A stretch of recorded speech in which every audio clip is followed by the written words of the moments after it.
Okay.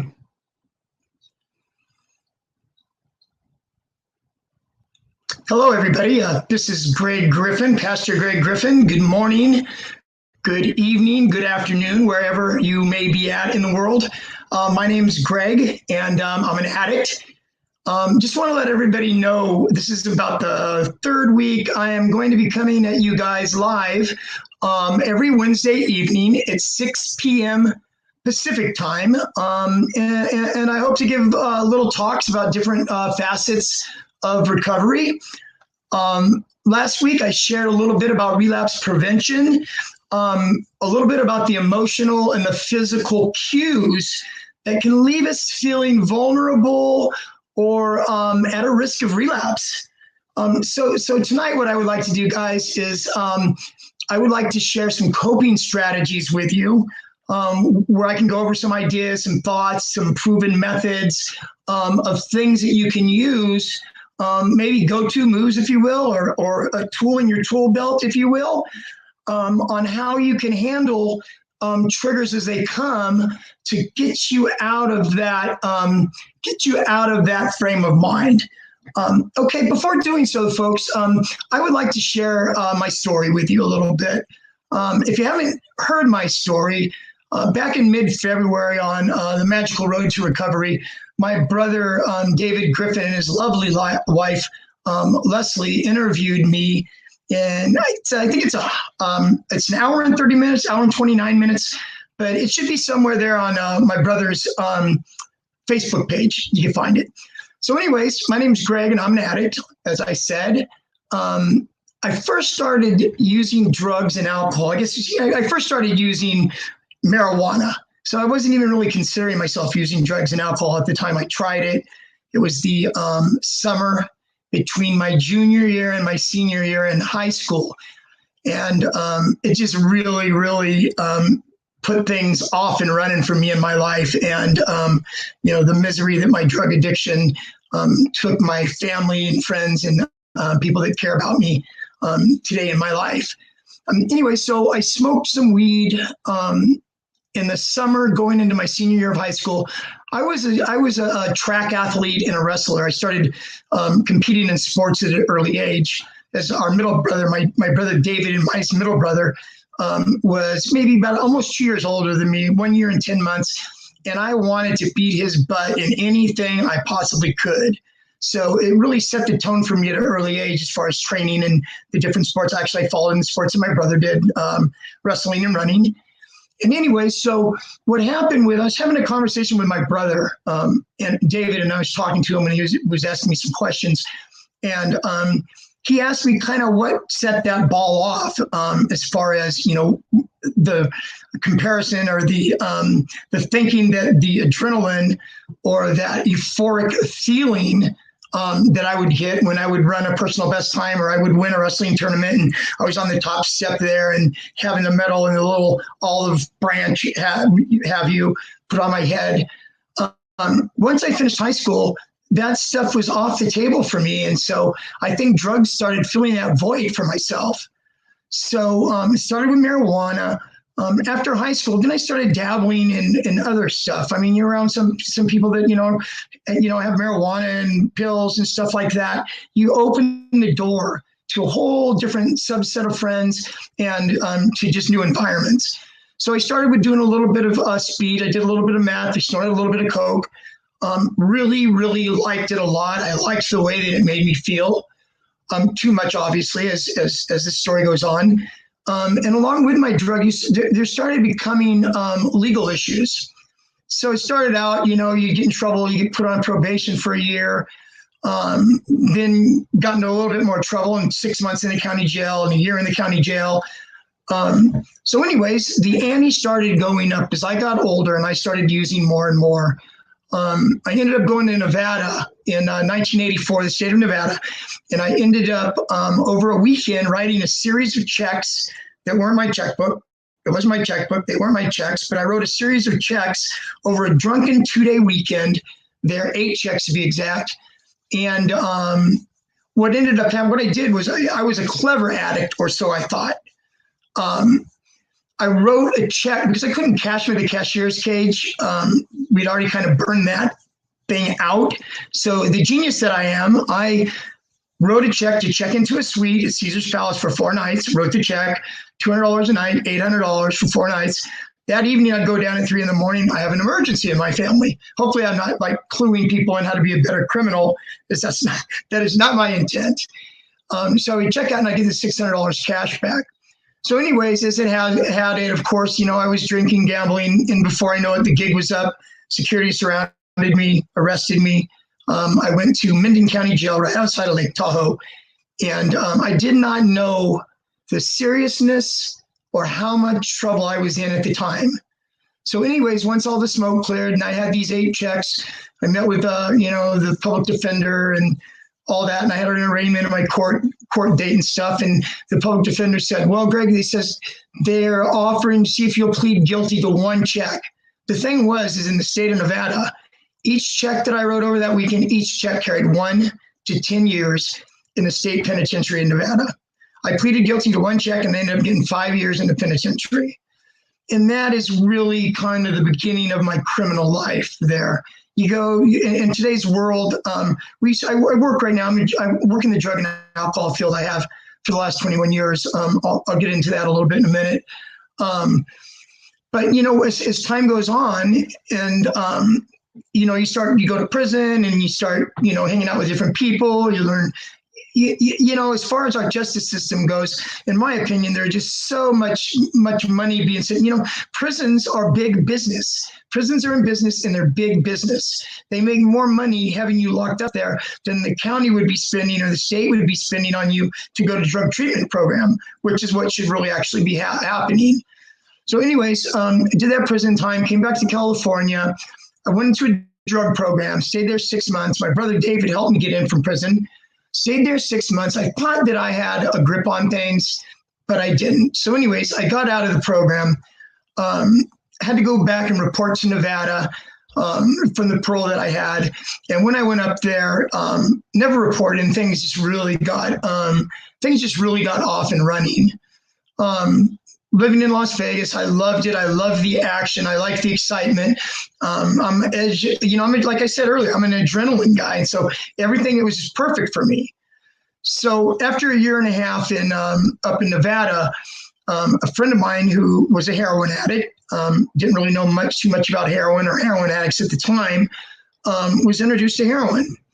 And when I tried it for the first time, I could take it or leave it. It made me itchy. I remember it made me really itchy. And I threw up a lot too. And for some reason, I guess I liked the high or the feeling that the itchiness and the throwing up didn't bother me so much. Anyways, I dabbled with that for a couple months. And then before I know it, I was hanging out with my buddy that was the heroin addict and was with him for a period of about a week.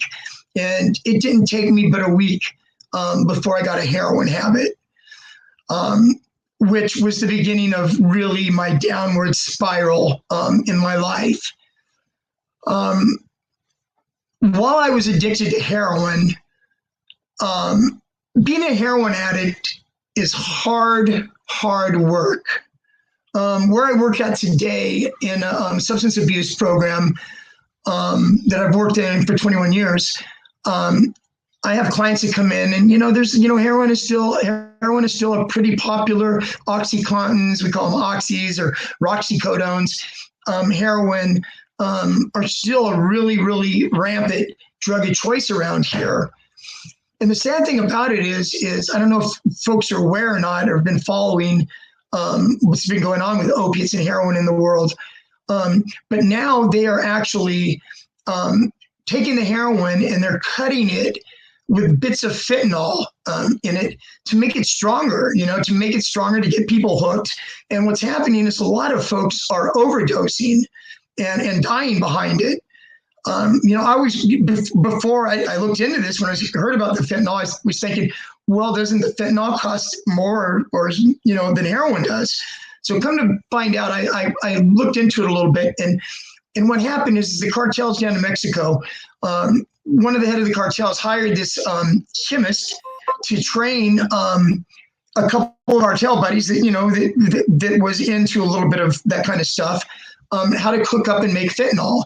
So they trained these guys how to cook up and make fentanyl. And so what they were doing was that's how they had access to the fentanyl that they started cutting the heroin with. So anyways, that's what's going on now. But anyways, I was talking about being a heroin addict is hard work. Let me explain what I mean by that in my story. I was addicted to heroin from 1991 up to my birthday, which is March 7th, 1997, is the day I was hospitalized at the end of my heroin use. But from 1991 to 1997, I went to county jail for 30 days once, and then I got busted for some paraphernalia in Las Vegas, went to jail for 14 days. So between that 30 and 14 days, it was really crazy because I had to kick. I had to, I was dope sick, kick. I had to kick in county jail. It takes 3 or 4 days. You're really sick to your stomach, crawled in the fetal position, just, throwing up, diarrhea, just, it's not a good thing. So anyways, after I was in county jail for 30 days, first thing I would do is I go look up the dope man, I cop heroin, and boom, I'd be off and running again. So before with the exception of the 30 days and the 14 days, it's a total of 44 days in my life, in my heroin addiction, 6 years minus 44 days, I shot dope every single day, several times a day. Being a heroin addict, I would never go to bed at night unless I had I call it my wake up. What it really was, I also call it getting well. Because when you wake up in the morning after sleeping in the night, you wake up dope sick. And the only thing that's going to get you better is some heroin. And so anyways, besides those 44 days, I shot dope every day, several times a day. Didn't take care of any health, obviously. I'm talking a minute about my hospitalization and what my health was like and what it was like for me in my life back then. Anyway, so I tell the opiate addicts and heroin addicts that are currently in the program that I work in, I would tell them, if you could put in half of the amount of energy and focus on your recovery right now, 50%, you're going to make it. You go a long ways. Because being a heroin addict, it was just, as I said, every day, several times a day. So it was really, really hard. You really, really had to work hard at being a junkie, as funny as that might sound. So anyways, I went into the hospital in 1997. I want to give you guys a little bit of a backstory tonight. Told my story a couple months ago. I told you, I already directed you to where it could go, but I was just talking to my brother earlier. And, this might be your very, very first time meeting me, my very first time meeting you. Hope this becomes a relationship to where you can tune in every Wednesday night, 6 p.m. Pacific time. And hopefully I can give you a little bit of hope. I told my brother David and his lovely wife, Leslie, last Thanksgiving, they were over our house. My mom passed away almost a year ago, a couple more days, it'll be a year ago. And they were talking about, about the church and about, there's people out there that do need some help, that need some hope as far as, getting clean and sober and all that. And when they asked me to do it, it just really, really got my juices flowing. My brother was telling me, Greg, we have clients, we have people that are members in our church and stuff from all around the world, and I just thought it was a really, really cool thing. And so that's why I'm here talking to you right now, sharing my story with you. So anyways, I went into the hospital. I remember I had really bad pain in my chest. I thought it was my heart. Didn't go to the hospital for several days because I didn't want to go there and be dope sick. Not really realizing at the time with the medical condition I had, they were going to stabilize me. And they put me on methadone is what I was on when I was hospitalized. Anyways, and I was in the hospital for 2 months. My left lung was full of fluid. And during just the antibiotics and stuff they gave me in the hospital, didn't totally get rid of it. So they had to go in and they had to do surgery on me. They went in, they drained my lung. They had to go in. I remember I was reading the medical paperwork a few months back. I still have all the medical paperwork that I had. And it was describing the surgery. We had to go in and there was a fibrous peel on the inner lining of my lung that had trapped on the inside of my lung a cottage cheesy-like substance. I mean, isn't that enough to make you sick? So anyways, I went through that surgery, and thank God, you know, I have a family that loves me, you know, mom and dad that loved me and cared about me, you know, that made the transition from when I was hospitalized to being able to have a bridge to where I could go back home here to California and get better. And so anyways, that's what I ended up doing is I ended up flying home. They had to wait a couple of days to fly me home after my surgery because of the surgery that I had in my lungs and the pressurized, thing about in an airplane that, you know, there's a certain amount of pressure and there's certain conditions that you can't fly under. And so anyways, went to the hospital, left the hospital. My mom and dad had paid for a plane ticket for me to fly from the hospital in Las Vegas to the airport in Oakland. And so they bought me not a round trip, one-way ticket. I didn't know that my brother was going to be there waiting for me at the airport, but he was when I got there. My brother was there. And they wheeled me in a wheelchair and got on the plane and I flew home. When I got home, when I was released from the hospital, guys, I weighed 124 pounds. That's was, lucky to be alive then, and I thank God and I thank my family and thank my parents for, giving me another chance to be able to, get my life together.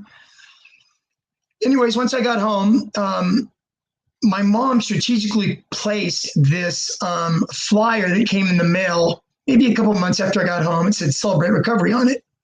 So she set it on the table there and sat for, a month and a half, 2 months. And then now it's September. This is November 4th. I still remember vividly the date of it. And so towards the end of October, I told my mom, I said, Mom, I said, I see that flyer there. I would like to go, check that out. I just needed something outside of myself, something I could find hope in, something that I could find peace in, here I was, this, 37-year-old, unemployed, 124 pounds, trying to get my strength and my weight back and to get healthy again.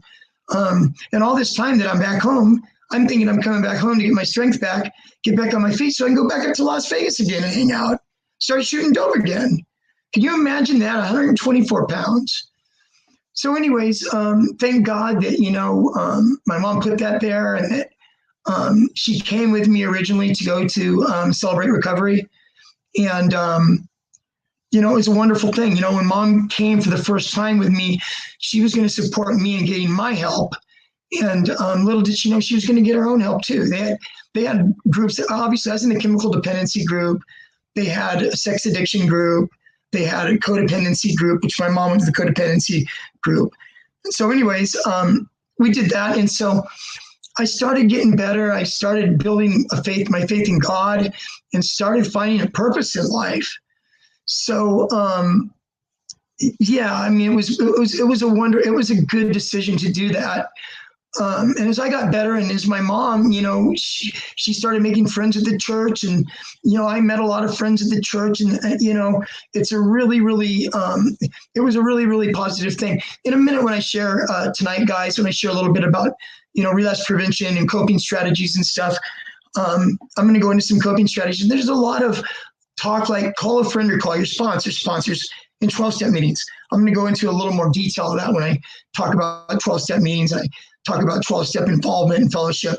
I'll touch on that because early on, whenever I started going to this Celebrate Recovery, I remember really very, very well the gentleman that ran Celebrate Recovery. He was a Celebrate Recovery pastor, and his name was John Nielsen. And he took me under his wing. He heard my story. He saw me during my transition. I was far from well when I started going. I mean, heck, I'd only been home 5 months when I started going. And so anyways, thank God that he put him in my life. And he told me early on, he shared with me, he says, what, Greg? He says, it's really not that difficult, Greg. He says, you need to change playgrounds and playmates. And, that really resonated with me. I need to change playgrounds and playmates. It made sense. No more hanging out, guys, with the old friends. It's going to pull you down, right? Any of the old friends that you have in your phone still, you need to delete them, get rid of them. They're not going to do anything but bring you down. So anyways, it was a great message for me. And so after I was home, a year and a half, 2 years, and I wasn't going to go back to Las Vegas and start shooting dope again. Go figure that, right? I had to decide what I wanted to do with my life, what I wanted to do for a living. I was only 38, 39 years old at this time. So thank God, once again, mom and dad, helped me out, paid my way to school so I can get a career. And in 2000, I was certified as a drug and alcohol counselor. Started an internship in 1999 at the program that I currently work in. I've now worked there for 21 years. So God's been good to me in that respect. Okay, guys. So that's a little bit about my story. Well, but before I end my story for tonight, I just want to share because this has really, really, really been on my heart a lot lately. In 9 more days, my mom, who I've just talked to you about going to celebrate recovery with, and we shared a lot through that program, and it opened her eyes, to codependency and stuff, and it really opened my eyes too, to a lot of things, and 9 days. She died May 29th of last year. And now my dad, my father, he's, we didn't know if he would make it a year, and here 9 more days, it'll be a year that he's made it. My mom and dad celebrated. My mom and dad's wedding anniversary is May 10th. And before my mom died, 19 days before my mom died last year, my mom and dad, she was in the hospital, but my dad was there. They got to celebrate their 65th wedding anniversary then, with each other. So that was nice. But anyways, my mom was really sick, and her 1-year anniversary of passing away is coming up. And I just really, really remember my mom's last month on Earth here. She got rushed to the hospital in an ambulance. This was probably 3 weeks, a couple weeks, maybe 3 weeks before she passed, early May. Me and my sister had to call an ambulance, and they came and picked her up at home and brought her to the hospital. And while she was in the ambulance, she had a heart attack. And when she was being wheeled into emergency, my sister was in the ambulance with my mom. And she had 2 more heart attacks. And the doctor told my sister at that point in time, he said, if there's family or friends, you need to notify him now, because, mom was on her way out. Come to find out, my mom was a battler. She battled through a lot of stuff her last year in life. But anyway, she came back through and came back to about 2 days after these heart attacks. And I got to tell mom then at that point in time, I said, Mom, I said, I got to really experience what it felt like to lose you, because we thought that we had lost you. And I told her, I said, from this day forward, Mom, you are now my bonus mom. And so what that meant to me was I got to love on her. I got to love on her hard. I remember her last, since that happened 2 or 3 weeks before she died, my mom loved massage. And, I'm not a massage therapist by trade or anything, but I give a pretty mean massage. You could ask my sister that, she would say yes.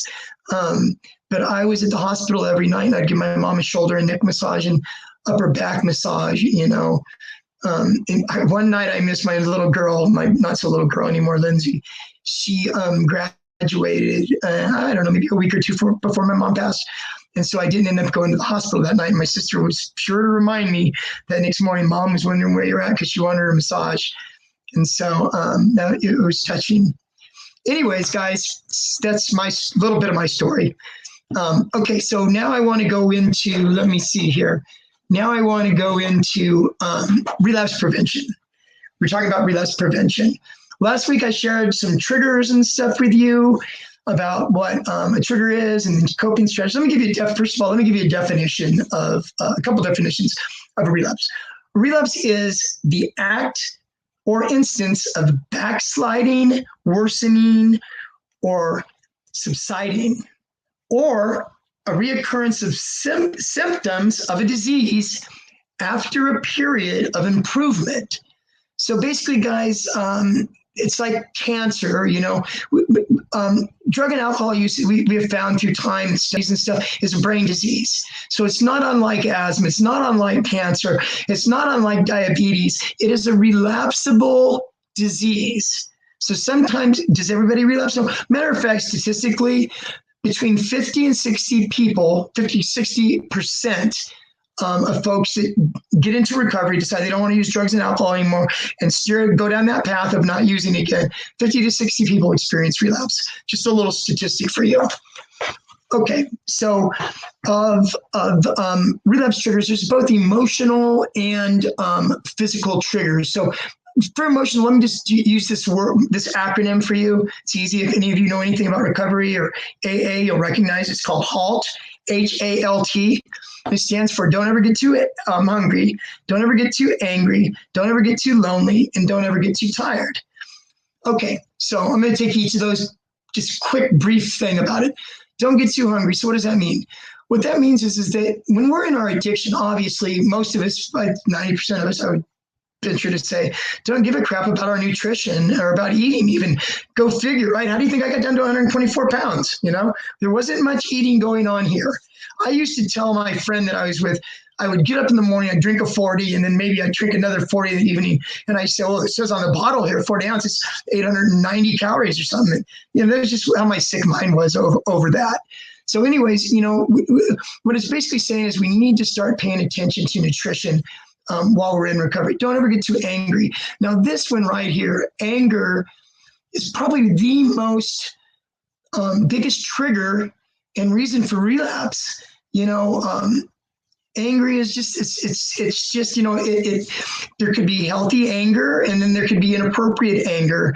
And what that is, healthy anger is learning how to walk through it and work with that. You know, they come in various forms. You could either see a therapist, you know, one-on-one therapist life and be able to process some of that stuff. There is also, what I do is I refer, there's a lot of, there are a lot of websites and stuff, practice deep breathing techniques, learning stress reduction, learn how to be able to self-calm yourself when you're in a situation like that.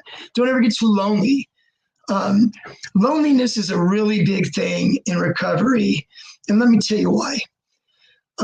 In early recovery, basically, like I said, my spiritual sponsor, John, told me, Greg, you got to change playgrounds and playmates. You know, that really, really resonated with me. So what did that mean? All the using friends that I used to have, that I used to use with and hang out with, you know, they're no more. At least they should be no more. So now you've broken off those relationships with those folks.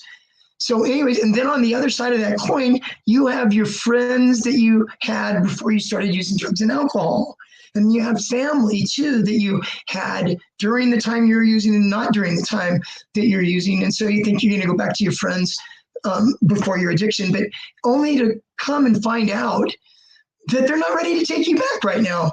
You know, just because I decided to get clean and sober doesn't mean the world is going to change and adapt, you know, to my needs. You know, I hurt a lot of people in my addiction. I really hurt my mom and my dad while I was in my addiction. And I just thank God right now that I was able to make peace with my mom and love on my mom really hard before she passed. And if I haven't mentioned, my dad's on hospice right now, and me and my sister both care for my dad. And, you know, I tell my supervisor at work, she always asks me, how's dad doing? And I just told her, you know, I'm just loving him up. I'm just going to love on my dad. I told him my dad was not a very emotional guy. Maybe anger was his emotion, or being through or tired with things. His mode of babysitting us when we were little kids, especially me, I remember very well. Mom would leave. Dad would be in there. As soon as I made a peep or do anything, to your room. And so I used to have to go to my room. That was my dad's, you know, way of dealing with us. But anyways, he wasn't a really emotional guy. And so, you know, he's softening up a little bit now, but I make sure every night, and sometimes I don't get a response from him, but every single night before he goes to bed, I like to call it tucking him in bed, even though I don't literally tuck my dad in bed. But I always say, I love you, Dad. Is there anything I can do for you? I love you. And this, you know, and I told my supervisor and my sister too. Like I said, me and my sister care for my dad, and, guys, love on your parents, love on your family. We get this COVID-19 thing going around, and it's not discriminating. We don't know how long we're going to be around, folks. We just don't. So love on your friends. Okay, let me get back to relapse prevention. So I was on lonely. Now let me go to the very last one. Don't get too tired. We no longer have any of the, I remember when I first got clean as an opiate addict, there was so many restless nights, so many nights that I got very, very little sleep. You try to take hot baths, you try to listen to music, soft music. We can no longer take the chemical sleep aids that we used to take. No more drinking ourselves to sleep, passing out. There's no more nodding myself to sleep with opiates. There's no more taking Xanax or Valium, because those are off the table now that you're in recovery. But if I could suggest, guys, something, we have melatonin, natural homeopathic medication. We have valerian. We have chamomile tea. So there's lots of stuff, guys. Go in there and Google the sleep, that you need to sleep. But can you take this natural? Google is your friend. Google is wonderful. So anyways, that's what I would suggest as far as that goes. As far as a trigger of not being able to go to sleep, to be able to, find some relief in that and just, check it out. Now I want to go to some physical triggers that we experience. And you know what, guys? It's really crazy because I'm going to share a little bit as I'm going through these physical triggers, a little bit about my own personal experience, and how, maybe just a blurb here or there about what it was like for me, if it's helpful that way. So music, okay, certain kinds of music comes on the radio, and, and it reminds you of, when you were drinking or using, or reminds you of a relationship you were in that was unhealthy. You turn the radio off or turn the channel. Also, guys, there's the smells. I remember when I first came home, just smells. Like, sometimes you'll go someplace and you'll smell baking something that reminds you of grandma's baking when you were a kid. So anyway, smells. I live in the San Francisco Bay Area, and so we have a thing called BART, Bay Area Rapid Transit. And I go to Oakland. I'm a sports fan, so I go to Oakland A's games, Oakland Raiders games now, Las Vegas Raiders now, San Francisco Giants games, and we have a thing called BART. And so when I first got clean and came home and I started going to those games, anytime I would go into a BART bathroom, it would remind me of snorting cocaine, because that's what I used to do when I was in my addiction. I used to go in there, lock the door. There's only one person in there at a time, only one door, only one lock. And the only way somebody could get in there is if it was a station agent that, if you're in there for a half an hour. So you weren't going to get interrupted. But that smell of that bathroom made me go back and think about snorting cocaine again. Money is a big one. When I got clean, the place that I work out right now, the substance abuse program that I work out right now, it used to be a little bit more longer term, and people would go get jobs and work, and they would turn their paychecks in, pay off some of the money they owed the program or paid their rent or whatever it was. And they learned to be able to live on a budget, of $60 or $70 a week. And they learned to do that, and they learned to be able to, set money aside. But anyways, money is a really big one. Having a paycheck that's $900 in cash and have $900 cash in your pocket is a huge trigger, guys. So what I did early on is I relinquished my control of my paychecks over to my father. Maybe you have to maybe you have to relinquish it to your wife or your brother, whoever you have in your life that you trust with your money. Okay, guys. Some people say, "Oh, hell, I'm 50 years old and I work 40 hours, and I shouldn't have to turn my money over to anybody, right?" Well, you can go with that if you want and have that $900 in your pocket and see how you make it through the weekend. So, anyways, where I'm going with this is it's a real. First of all, as far as recovery goes, and as an aspect of recovery and a trait that I would love to give somebody in recovery would be the trait of being humble, okay? To be teachable, to humility. If you saw any of my talks in this, humility is not thinking less of yourself. Humility is thinking of yourself less often. So yeah, guys, sometimes, suck it up and be humble. It's okay to be humble. People like humble. Some people like humble. Some people feed off of somebody that's humble. But being humble is a good place to be, guys, in early recovery. You know, obviously, you know, our way didn't work, guys. Our way didn't work. Let's be open and try something different. Okay, then how about this? Go into the grocery store, especially for us alcoholics out there, right? You know, Jesus Christ, when you go there and they have this section, it's usually off in the corner, and they usually have the big things, big bottles of, you know, tequila and all the top shelf liquor they have is stacked up, right? So nowadays they have in the front of the liquor store in cases and stuff so people don't rip it off. But anyways, it's like, how do you think that feels to an alcoholic? How do you think it would feel? Crack cocaine on aisle 3, you know, methamphetamine aisle 5. You know, every time that an alcoholic goes to the grocery store, especially new in recovery, it can be a tough thing. So what do? You know, bring a friend. You know, bring somebody, bring a sponsor, bring a friend that's supportive of your recovery. You know, talk about those feelings after they come up and process those feelings after they come up. Okay, exits on a freeway. Exits on a freeway. So what does that mean? Okay, you're driving down the road. You're driving down the road. There's an exit on a freeway that you're used to getting off on, that the connection is a few blocks away, where you have to go cop. So anyways, you're driving down the freeway, and this exit has this gravitational pull towards you to where, you know, should I, shouldn't I? What do? One, you can take a different route home, even if it's 5 or 10 miles further. You can do that. If it's really, really a strong urge, call a friend or call your sponsor 5 minutes before you get to that freeway exit and talk your way through it.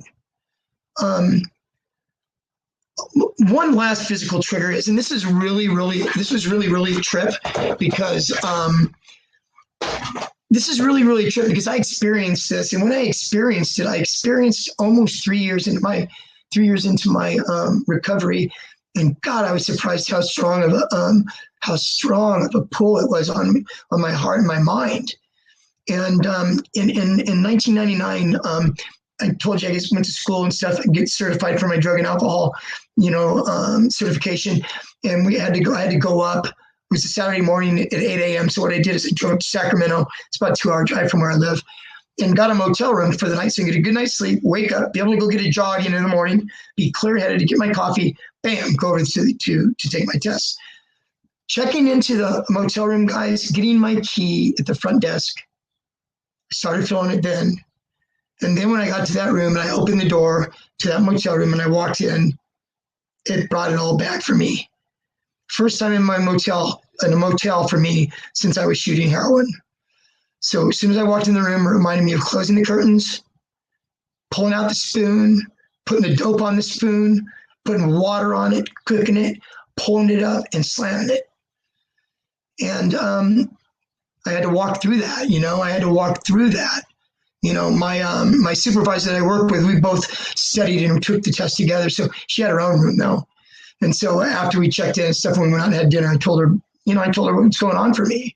And that it was really, really strong. I mean, I didn't feel like I was in danger of going and looking for drugs and getting drugs and doing that. But it was just really that strong pull that it had on me, guys. So these are real. These physical and emotional triggers are real. So now what do we do with them? Okay, let me go over some coping strategies. So what we do, I do an exercise in one of the relapse prevention groups that I do, where I work, where I give these index cards where on one side I have people write their triggers, and on the other side I have them write their coping strategies. And then after they do that, I have them do it in color. Then I take those little index cards and I take them home, all 25 of them, how many people are in my group, right? And I laminate them. I laminate them, I trim them, I make them look nice and pretty. That's why I tell the clients when they're doing it, I give them colored pencils, colored pens, tell them to make them look pretty. You know, put this in, you know, put some thought into this, because this could be a really, really good tool for you. It's something I used early on in recovery. Use pictures of my little girl. My little girl was born in my not so little girl now, was born in 2001. She's 18. She just graduated last year. I think I shared that with you. And, you know, keep these with you. Keep them in your pocket. You know, it's funny. I'll run into somebody a year ago that was in treatment a year and a half ago, and they say, Greg, I saw that little card. You know, and it touches my heart, you know. So anyways, coping strategies, okay? Call a friend or call a sponsor. You feel like using, call a friend or call a sponsor. You're going to hear sponsor, and you're going to hear 12 steps, 12-step go to a meeting. You're going to hear this throughout these coping strategies. It's a common theme. And then I'm going to break it down a little bit and tell you why it's a common theme, okay? Go to a meeting is another one. Go to an AA or NA meeting. You're feeling triggered that day. Go to a meeting, talk about it, raise your hand, talk about it. Having a hard day, feeling triggered, take a walk, take a hike. Take a hike. We have really, really beautiful trails here up here in Northern California. Take a hike, take a dog for a walk, take the cat for a walk. Try that one, right? Take the cat for the walk. I have to chase our cat. We had a cat that was a wild cat that my sister brought back from way up in Northern California, who was really, really a wild cat. Anyways, take a walk, walk the dog, get out, breathe in some fresh air. Very good. Go to the gym. Exercise. First of all, exercise is just, it's fantastic. It's a fantastic thing if you can gravitate towards it in recovery, because it's such a stress reducer. It's such a, I do my best thinking. I do my best thinking on either a run or on the treadmill or the elliptical at the gym. It's just as a way for me to clear my head, for me to think, try to work things out in my mind, any decisions I have to make. Go to the gym. Can't stress after the COVID-19 stuff's over with, by the way. That's the last damn thing I'm going to do in COVID-19 is go to a damn gym. I'm surprised they're even thinking about opening these gyms up with this. I don't want to get political now, so I'm going to pass on that. Normal circumstances, go to the gym. Can't do it enough. A little story about something that happened to me in early recovery. And this goes back to John Nielsen, my spiritual sponsor that I met in Celebrate Recovery. I experienced my very first death of a friend in 2002. And this is a little bit of story too. There's a little celebrity involved in this story. My dear friend, Frank Ward, died of a heart attack at 46 years old when I was working at the program that I'm currently working at now. And out of the blue. And I went to the movies with my dear mom that day. That was, 2002. We went and saw a boxing movie. Go figure when I go in the story here. Frank Ward was Andre Ward's father. Andre Ward was the gold medalist in the Athens Olympics in 2004 and undefeated middleweight, super middleweight, and light heavyweight champion of the world. Frank was his dad. And Andre was 18 years old at the time that happened. And Frank's goal for Andre was to always go to the Olympics. He said, son, the trainer wanted Andre to go pro because Andre had an undefeated amateur career, several years in a row, Golden Gloves champion. And so Frank would tell his son, I want you to go to the Olympic Games, win a gold medal. You can call your own shot and pave your own path. So anyways, Frank died. Andre's 18 years old. Andre stopped fighting. Andre backed off his faith of God. Andre started drinking. Andre started hanging out with the wrong crowd. So this happens for a few months. Another athlete's named Napoleon Kaufman. He used to be a running back for the Oakland Raiders. He left pro football to become a pastor. He's a pastor here in the Bay Area. Napoleon Kaufman, Pastor Kaufman, got a hold of Andre, set Andre down and talked to Andre. And he said, son, I'm just worried that if you don't play this out and you don't give it your all to see if you can recognize the dreams that you shared with your father before your father died, I don't know if you'll ever be able to handle that if you don't do it. Storyline is Andre started training again. Andre made the Olympic team, and Andre won a gold medal, and so on and so forth.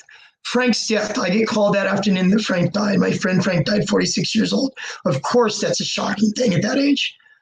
I didn't know what to do, guys. I didn't know. This was the first death I experienced clean and sober. Normal people would want to go probably drink or whatever. I mean, those were off the table for me. I didn't even cross my mind. I called my spiritual sponsor, John Nielsen. My friend just died. I need to see you. And he had a couple of appointments. I could see you at 3:30, Greg. This is like 1:30, right? So I booked down to the gym. I had a membership at the gym. I go down to the gym. I get on a treadmill and I just start running. and I had my eyes closed. I was listening to music. Tears were just coming down. And a gal that I went at the time, I feel a tap on my shoulder, and there she is looking at me, and the tears just going, you know. But you know what, guys? I learned how to take care of myself. I learned how to take care of myself then. You know, it was a good thing. Okay, so last one for coping strategies, I think I would like to say is, what do you do? What do you do for like weddings, birthday parties, different events that happen when you're in recovery, right? A lot of drinking is around for a lot of those things, and people aren't going to change their lives. A lot of people can handle, you know, having drinks on the weekend, or there's a lot of normies out there, but we can't do it. You know, going into it, you know, take a friend or take your sponsor, number one. If you feel shaky, you know, bring support with you there. You know, it's actually admirable nowadays to have people, having somebody that, you know, drinking a Perrier or a bottle of Crystal Geyser or a Diet Coke or whatever to get through that event, to be able to make you feel comfortable, makes you feel more comfortable. Or, you know, have a plan that you can leave. You know, give yourself permission to leave, guys. If you feel a tug and you feel uncomfortable about something, this is your life. You've worked hard on your recovery. You know, you've looked at these things. You looked at relapse prevention. You've went through a treatment program, or you live, you know, a really strong 12-step program. You're a sponsee, or you're sponsoring people now, whatever the case may be. You know, it's okay to give yourself permission to leave if you feel uncomfortable. Okay, guys. So also, I just want to also share with you the as far, you know, we talked about anger, and we talked about different feelings, and we've talked about stress. You know, these things are products of life. You know, we all got cell phones. We live in a very fast communication world where people can get a hold of us. We're pulled this way, we're pulled that way. You know, as far as exercising and stuff, because there's also, Google is your friend. You know, there is a couple places that I know of that mindful.org. There's a couple different places, you know, Google mindfulness, breathing techniques, different places. They're free, guys. Go in there and learn, you know, breathing techniques. I went to mindful.org today, and right when you go in there, they have a little button. It's a 5-minute relaxation meditation button, and you sit down, get yourself grounded, relax, and hit the button, and it will walk you through 5 minutes of, you know, just stress reduction, meditation. You know, it's really good. Okay, I told you. Wrapping up the end of the night, I want to talk a little bit about 12-step meetings and about sponsors and what that means, and why do I mention it so much. Like I told you, my spiritual sponsor says, Craig, you got to change playgrounds and playmates. You know what, guys and gals, that's easier said than done. You know, making a whole new support network. And when the 12-step programs of NA and AA are a lifestyle. The steps it's a lifestyle program. It is a replacement of friends and acquaintances, or wherever a relationship brings you. You know, you go to a meeting. You know, what I recommend first for anybody that's new in recovery, that's just finishing treatment, or hasn't been to treatment, or wants to stop using, and doesn't have to go to treatment to stop using, but could stop using with the fellowship of AA and NA. If I could give you one trait, one quality, if I could give you one tool, one resource for your recovery tool belt, I would give you the gift of AA and NA. Why is that? You meet people, you start community building, guys. You get a sponsor. How do you get a sponsor? You go to a meeting, you raise your hand, say, I'm brand new. I'm new at this, and I need a sponsor. And somebody will come up to you after the meeting and talk to you. Or sometimes they have sponsorship meetings where the meeting will start out, and the secretary will say, it's a sponsorship meeting, and they'll have the people that are in recovery raise their hands that are able to sponsor. Men for men, women for women will raise their hands on who they get sponsored, and you go up and you talk to them afterward. Why is it important first of all, the first couple of weeks of early recovery, it's a lot of emotions. You know, you need somebody to maybe call and talk to help you get through these tough times. You know, a good sponsor will take you and put you under their wing, and they will introduce you around to all their friends. You know, look for somebody that's got a couple, 2, 3, 4, 5 years of recovery under the belt. Somebody that's currently working the steps themselves that can explain the steps to you. I'll have another talk here down the road on the 12 steps of Narcotics Anonymous or Alcoholics Anonymous, and I'll break them down for you in a way that that you can relate to, or direct you in a place that you can learn more about those steps. They'll put you under the wing. They'll introduce you around to the people they know. Now you're building a network. What I really recommend is the beauty about NA and AA is after a meeting, there's lots of stuff that happens outside of the meeting. There's lots of stuff that happens outside of actually working the 12 steps. Fellowship is wonderful for them where you're making these new connections. You go out for dessert after AA is 1 hour, NA is an hour and a half. Go to an NA meeting, starts at 7:30, you're done by 9. People go out and have dessert around the corner at the coffee shop afterwards. You're sitting at a table with these guys. You see this one guy over here. This one guy has been, he owns his own glass company. This guy over here works at Starbucks. This person over here is a lawyer. Addiction does not discriminate, guys and gals. It doesn't discriminate. We come from all walks of life. And you sit there and you ask the guy, you ask the guy that works at Starbucks that's got 7 years clean, what was it like your first couple of weeks in recovery? How was it? Did you sleep? How did you sleep? How did you work? What did you do on your step 4? Do you remember how to kind of give me some suggestions about doing step 4? And so you get to pick these guys' brains and stuff, guys, and it's a beautiful thing. It's a wonderful thing.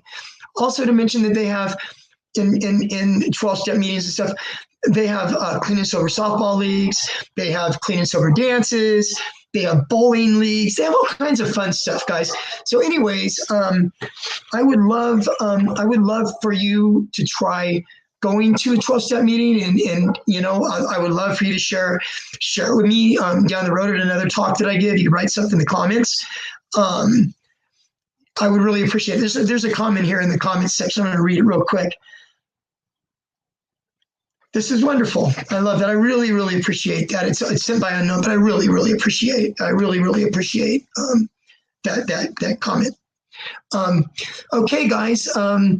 I guess I will end tonight's meeting now. Thank you so much. If you stayed and you've listened to this, if you've listened to my talk tonight at all, I really, really, truly, I really hope that it was helpful for you. Like I said, I will be here Wednesday, 6 p.m. Pacific time, guys, every week. Okay. I would love to see you come back, and take care until next week, guys. God bless.